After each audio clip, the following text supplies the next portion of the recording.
السلام عليكم البنات، كيف دايرين؟ لاباس بخير؟ نتمنى تكونوا اموركم مزيانه ان شاء الله. فاليوم غادي نديروا بسطيله السمك، كتجي لذيذه ورائعه وبمراحل جد بسيطه بالنسبه للبنات المبتدئات اللي ما كيعرفوش يديروا بسطيله السمك. فالطريقه ديالي غتعجبكم وتجيكم سهله وكتجي لذيذه في نفس الوقت. فنتمنى تعجبكم الوصفه ديال اليوم وندوزوا للمقادير وطريقه التحضير.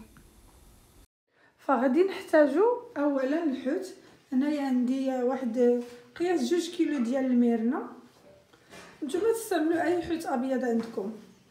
وهنايا درت 1.5 كيلو ديال الكروفيت و1.5 كيلو ديال الكالامار اللي قطعته رقيق كي كتشوفوا دوائر.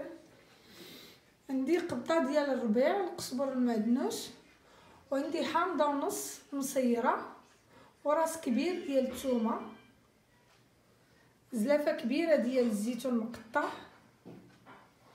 الفرماج محكوك قياس واحد الزلافه كبيره. وهنا الشعريه الصينيه درت انا باكيه 6 ديال الوحيدات. هنا عندي معلقه كبيره ديال مركز الطماطم، عصير 2 حامضات.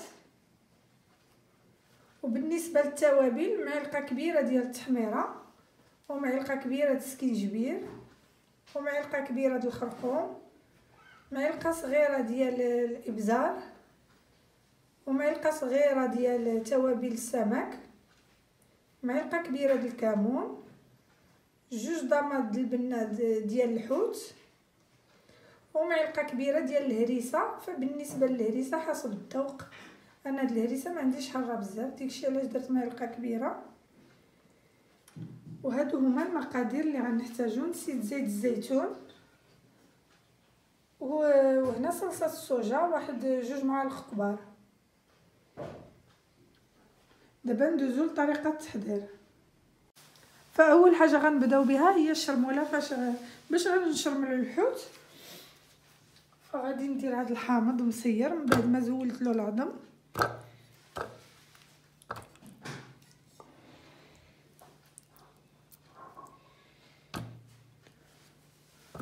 الثومه.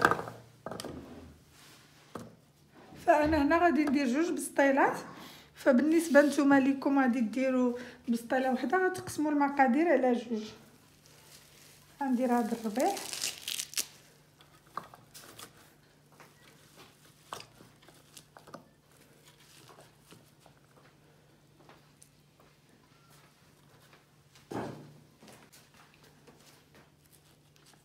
غندير عصير 2 حامضات،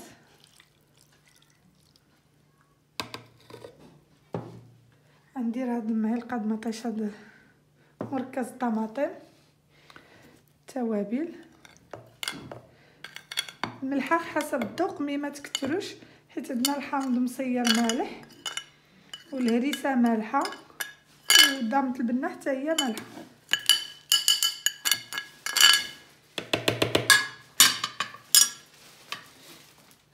هنا غندير صلصه الصوجا،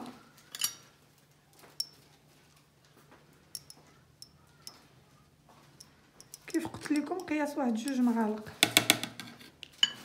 2 معالق كبار. وزيت الزيتون، نديرو واحد نص كاس ديال زيت الزيتون. غادي نطحن المكونات كامله ونرجع لكم.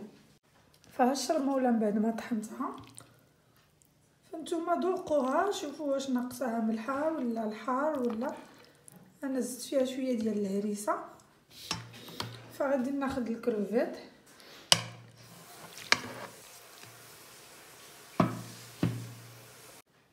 وضعت الكروفيت في المقله، وغنوضع معاه واحد شويه د الشرموله،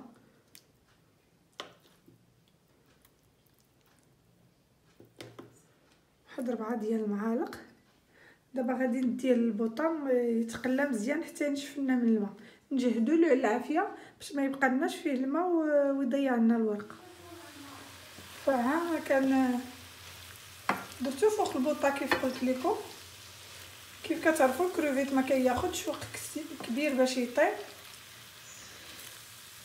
نجهدوا له البوطه شويه بالعافيه، نخليوه يتشحر ونطفيو عليه، وندوزو للكالامار نديرو نفس الشيء.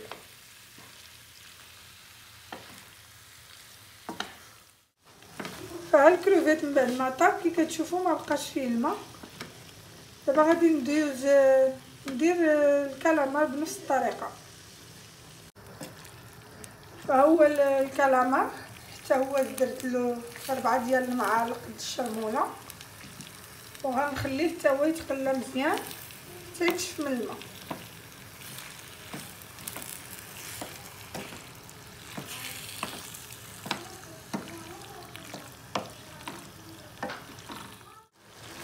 فها الكالامار كتشوفوه نتوما راه طلق ليا الماء، غنخليه يشرب ديك الماء ينشف منه كاع ونطفي عليه وصافي. وغادي نزيدو على الكروفيت. فهنا الشامبينيون نوار نسيت ما قلت لكمش، ما وريت لكمش الاول. فها هو خديته درتو في الماء ديال القشور د الكروفيت اللي سلقتهم وصفيتهم ورطبت فيهم هاد الشامبينيون ورطبت فيهم الشعريه الصينيه. غادي نصفيهم ونقطعهم حتى هما. فهذه الميرنه شرملتها بديك الشرموله، شرملتها مزيان من الداخل ومن برا، وغادي ندخلها طيب في الفران. ومن طيب غادي نخرجها ونخليها حتى تبرد ونزول لها الجلده والعظم ونخلي غير الهبره، الجلده والشوك عفوا ماشي العظم.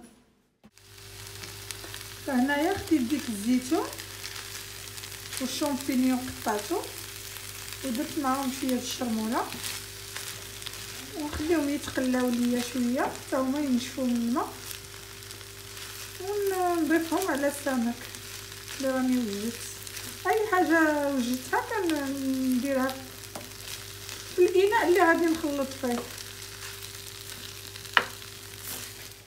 وهنايا الشعريه حتى هي غادي ندوزها مع شويه داك الشرموله اللي تبقات لي، اللي بقات كلها غادي نديرها على الشعريه ونخليها تشحر حتى هي. فهو بعد ما طاب ليا الكروفيت والكالامار الشامبينيون نوار والزيتون مقطع والشعريه الصينيه، الحوت الابيض او الميرنا راه باقي في الفران كيطيب. فغنزولو الجلده والشوك ونديرو طريفين غلاضين ما نرقوش بزاف، ونضيفو حتى هو على باقي المكونات، ونخلي الحشوه حتى تبرد تماما. عاد نزيد لها الفرماج احمر باش ما يذوبناش الفرماج الا درناه فيها وهي سخونه صافي. ونتسنى الحوت حتى يطيب الميرنا وندوزو نكملو التحضير ديالنا.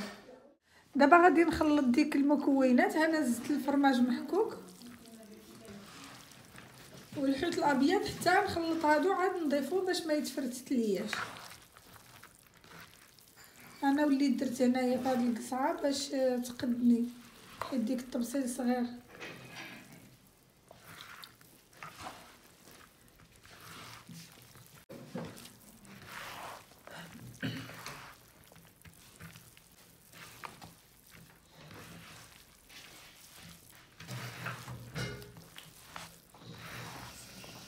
انا ضفت الحوت دابا وغادي نخلط غير تخليطه خفيفه باش ما يتفرتت لياش.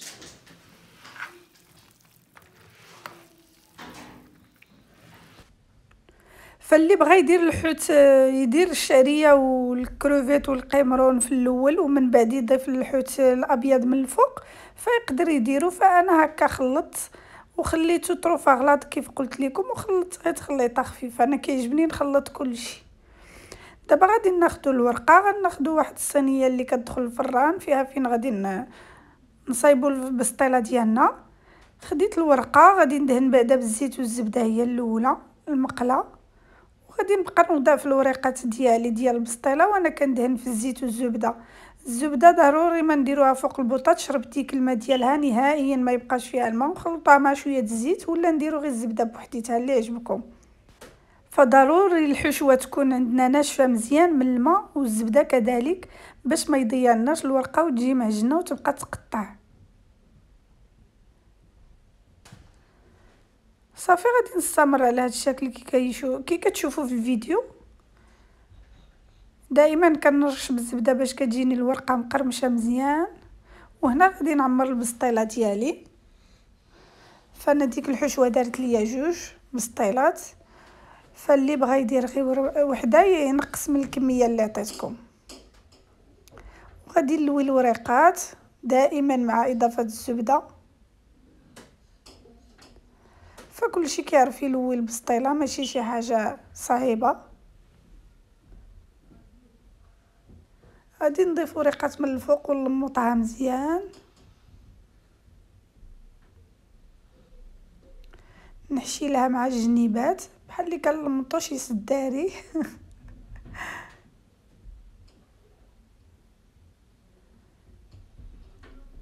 وحنا كنوضعوا الورقه وحنا كنرشوا الزبده صافي حتى نساليو البسطيله ديالنا نلمطوها مزيان.